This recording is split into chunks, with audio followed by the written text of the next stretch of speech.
Hello, I am Mani Malarvanan. In this video, we will look into how you can use your own personal data and your own algorithm for your own profit. See, the main motivation for this presentation is we can understand how the blockchain and AI technologies are coming together so that from now on, you can able to download your own personal data from either Google or Amazon or Instagram, and you should be able to use those data to benefit you, not the corporate customers. So that's the main focus of this video, and we will get into the details. See, there are many policies that have been created for the last many years. For example, Europe, they have a GDPR Article 20 policy. Based on that policy, any major software company like Amazon or Google or Instagram, Facebook, any of those companies, they should be able to present all your personal data in a machine readable format for you to download if you want to choose. They do have the capability to delete it if you want to close your account, but now they need to start providing those data, whatever your personal data that they stored in their paywall, so that you can able to download it and use it for your own benefits. The question is, why would you use the personal data? For example, if you go to Amazon, Amazon knows what are the different products you purchased, and based on that, it does the recommendation and they will make you buy more. But with these new policies, you can able to download it, and rather than giving all the data for Google or Amazon or Facebook, you can able to use it for your own purpose, and you can able to give it to potential marketing agencies or marketing customers only the data that they want to see, and you control the data. And that is the complete opposite of web 2 technologies, where you just go and start using the website and they start collecting all the data and then they produce the data for their own purpose, and they can able to sell it to other companies, and then you just see the advertisements based on your clicking pattern. So that is changing, and it is going to rapidly change in 2026 and beyond. So the main advantage for customers is there are a lot of policies are being created. In California, they have a CCPA, CPRA policies, and you should be able to request portable copies of your data to download it based on that policy, and then you can able to use it for your own purpose. So in this new world, the personal stack is going to be identifiable credentials.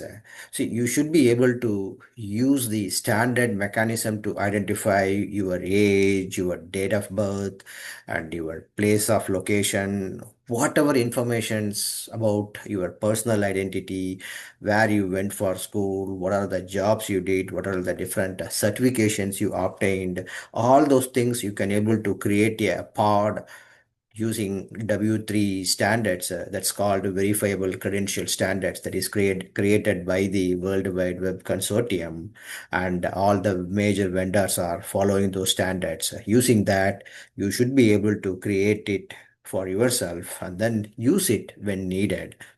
When do you need this? Say, for example, if you want to go to a public place where they want to verify your age, right now you have to use your license or whatever the state provided identification, and then the person whoever is checking, they will see your address, they will see your entire date of birth. They don't see only the year, and then they will see all other informations. But using this W3 verifiable credential standards, you don't have to show anything. Once you enter the wallet that is there, the personal information that is there in your cell phone, that should be able to automatically tell you that you are over 18 or you are over 21. So they should be able to let you go and do whatever you want to do. So those type of technologies are coming so that we can able to use those technologies for our benefit rather than benefiting the big public companies.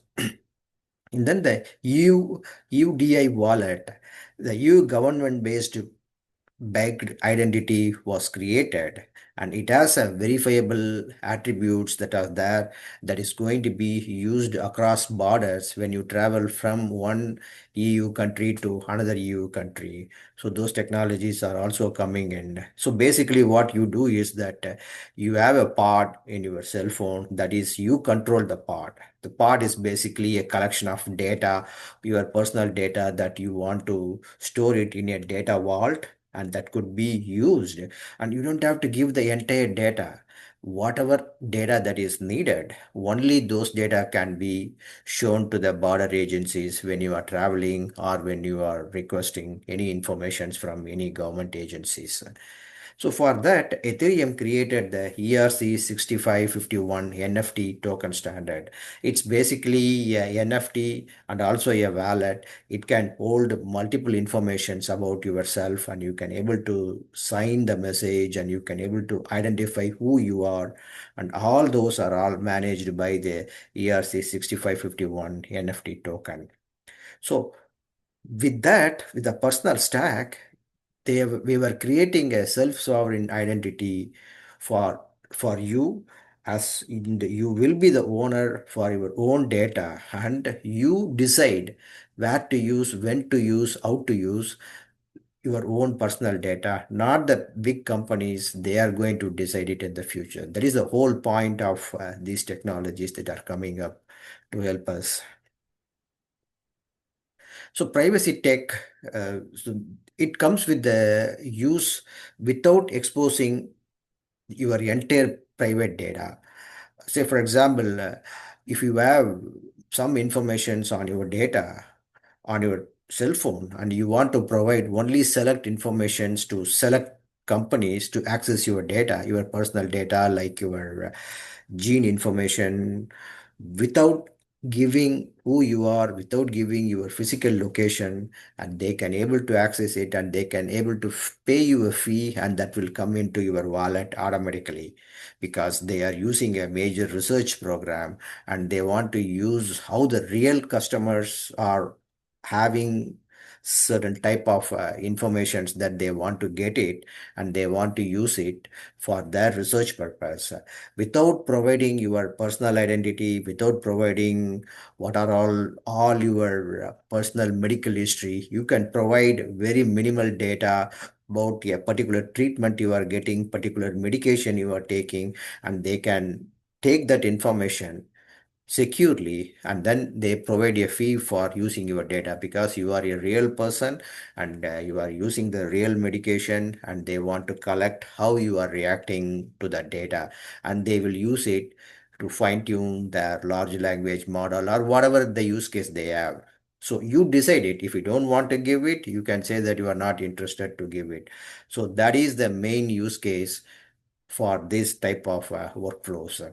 And then the zero knowledge proofs, another important technology that is being there. You can prove who you are, your age or your location, without providing the entire information. So, and then the federated learning. So in this example, the model companies, the large language model companies, AI companies, they want to get the real human beings data. But if you control your data, then they cannot do anything. So they need to start paying you. So they will pay you a fee to use your personal data for whatever model they want to train, and then you benefit from the data you are providing it. And then they use it, and then they can train it, and they can sell it to other customers for whatever the model they are training it. So, but now if you use ChatGPT, you provide all the informations. So they get the data, and they will train, they will make the model better. They make billions and billions of dollars. You as a consumer or a customer don't benefit anything out of it, but that's going to change in 2026 and beyond. So from users to earners. So you can join as a data unions. The data unions are basically a pool of non-sensitive data streams where participant can benefit by providing their own data, and then the data unions can use the data privately, and they can negotiate with big companies to use the data, and you get a fee for using your own data. All those will be transparent, and it will be stored in on chain, so that using the payment you will get a pay for whatever the data you shared. Say, for example, if you want to try, you want to share all the travel informations about you. You are using your car and driving from one city to another city, or you are using your bicycle to bike in a particular park. Some travel company wants to collect those data so that they can use it. Right now, the Google Maps, if you use it, they can able to collect it, and they can able to use it to train, to use the data for their benefit. But in the future, if you join the data union uh, type companies, they can able to collect your data securely, and they you have to give the permission. Once you give the permission to use the data, they can able to provide the data to big companies, and for that you get a payment out of it. And then the proof of a personhood. See, this is a very critical for many individuals. If you want to show who you are, what's your age, without showing the physical license or physical state given identities, you can use your cell phone to show who you are. Automatically, then the person or the company who wants to know your age or your date of birth, only that particular information can be provided to that company, and they don't get your entire data, and then they use it for their own purpose. And also the identity wallets, the W3 credentials that we discussed before, that's going to be main occurrence in day-to-day activities. Every time you want to use any of the utilities or any of the services on your platform, on your cell phone, on your computer, you have to give your user ID, your password. And also it is not unique. If you go to one platform, one company, Gmail, you use a different user ID and password, and if you go to Amazon, you have to use a different user ID. You may be using the same email, but the password standards and all those things are changed, and they collect all the informations. But with this identity wallet, you protect all your personal data into your wallet, and then you let the company use it, whatever the data they need, only the particular data, so that you can able to protect and keep your data privately within your wallet. So the new money flows by using various technologies that's being designed. The Google created a agent payment protocol, and using that, anytime anybody uses your data, you will get a payment through the protocol standards, and whatever company uses your data, you get a stable coin payment through this AP2 protocol, and then you will have credit in your wallet. You can use it for whatever you need to do. So those technologies are slowly coming up, and then in the next 2 to 3, 4 years, these technologies will mature, and ultimately everything, your personal data will be managed through these networks, and then you get a payment for whomever you want to use your data. And another use case is the agent to agent commerce. So you have your personal agent running on your cell phone or wherever you log in. So that personal agent, if you want to make a air flight reservation, it can able to negotiate with other agents to try to find a best flight deal for you, and then for that you need to authorize your agent to pay certain fee for it. So the agent will go and identify the best deal under $300. So that, because that's the requirement you provided. So once the agent makes a successful reservation, you need to pay that whatever agent it is working on to make the payment. So that time it uses the AP2 protocol, which is the standard way of sending money from your wallet to somebody else's wallet through the agent. And the agent to agent commerce is also going to be a big deal in the coming months, the coming years. So in this new model, this is going to be the ownership flywheel of your data. You bring your data and then you use it for your own purpose, and you provide access to whomever wants for a pay. Whatever the payment you will be provided, that will be credited within your wallet. It could be a company using your data, or it could be an agent using your data. So you have the data within yourself, and then you manage it, and then you want to give permission, controlled access to whomever want to use the data. And then for the access, you get a money coming into your wallet. So the entire flywheel of ownership of the data is going to change in the near future. Because now, if you see, if you want to use Google, Gmail, or Amazon, you go and log in, you provide all the informations, and then they will save it. And then every year you get a notification to update the informations, and then so that they will have all the informations, current informations, where you live, where you move, whether you move from one city to another city, all those informations they will keep it. But in the future, you are going to manage it. That entire ownership flywheel is going to change based on these new technologies we discussed. So that's going to be the key for individuals. You control the data and you provide when to use the data. And then the companies needs to come to you so that they can able to use your data. So this is going to be your 30-day action plan. Again, I'm not saying that you stop using any of Google, Gmail, or Amazon and download your data. This is the general action plan people are going to take in the near future, how they can able to manage it. So this is just an example for how you can able to model and understand how it's going to work. So make your own judgment, discuss with your friends and family members before you making any decisions. So in the first week, you claim your data, you go to the platforms, whatever platforms you use, either Facebook or Gmail or Amazon, download all your data, create a W3 VC wallet, and then store it there. And then in the second week, you use the private uh, informations, whatever the data that you provided, you create your workflow using the data that you have, how the data can be used by other third parties. So if you don't want to give any control to any third parties, that is perfectly okay. So in that case, you will have all the data securely in your own pod or wallet, whatever you have it on your device.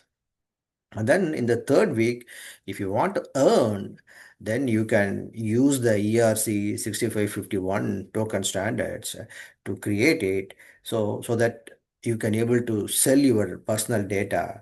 Again, not all the personal data, whatever data you want to sell, you can able to sell it and you can able to gain money for that. And then the week four, if you want to use an agent, one way or the other, again, I'm telling one way or the other, in the future, everybody will be using the agents, as you all know. And then in the various videos, we saw how agent and blockchains are getting integrated, how companies are using more and more of these type of agent tools and technologies. If you need to know more about it, please go watch my previous videos. And if you have any questions on that, let me know. I can able to answer those questions. So this agent to agent communication in the week four, that's going to help to use your personal data. For example, whenever you say that you want to make a reservation for a hotel, it knows that you live in which city and where the hotel is located and how long it is going to be, whether you can go by bicycle or a walk or a car, you need a Uber, all those informations that agent will know. And then because it is your personal agent, nobody knows about it because it uses your personal data stored in your wallet, and then it can able to access this data and it sends a request to another agent to make a reservation on a particular hotel. For a fee you have to pay because it's making reservation for you. It's not like you are going to pay multiple dollars. It's going to be maybe 5 cents or 10 cents if you are in US. And then it makes a successful reservation. So your agent has to pay the money, the 5 cents to another agent who made the reservation on your behalf. For that, it will use your own personal wallet to send 5 cents to other agent. So these type of different use cases are all coming agent to agent collaboration and how it's all going to work in the future. So bottom line, your personal data is stored with you, and then your personal data can grow also. See, you go and you get a certification, either NVIDIA certification or AWS certification if you are a software engineer.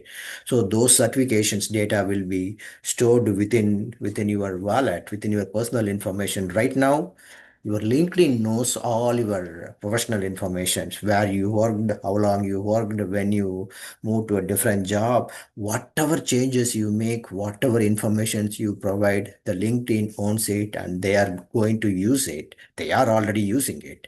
But in the future, imagine if you store all your education, your high school degree, your college degree, either bachelor's or master's or postdoc degrees, everything within the wallet, and whatever that jobs you went and how much money you earned, all those informations can be stored within your personal pod. And anytime you want to apply for a job, rather than sending you a LinkedIn link, you just provide your pod information. It's a publicly identified information. So whatever informations you want that a hiring agency or a company to see, they can able to see it. So you should be able to give the access to them and they should be able to see. And if they like your profile based on the data that you provided, then they can able to hire you for a fee and then you go and work for that agency. See that the entire data, it is stored within your pod, and also it is cryptographically verifiable data. So the hiring company will trust. It's not the phone interview. Nowadays, you know that in the remote work, the phone interview, they'll ask you to open the camera. They want to make sure that who the person, whether you are a real person or somebody else proxying the interview, all those things can go away once these technologies are maturing, and you should be able to use your personal information for whatever purpose you need. See, that's all I want to discuss in this video. I have just provided a very basic information, how the agents, how the your personal data, blockchain are going to integrate in the future. And if you need more information about it, please go and watch my previous videos in this channel. And if you like this video, please subscribe to this channel and send this video to your friends and family to grow this channel. Thank you. Appreciate your time. Bye.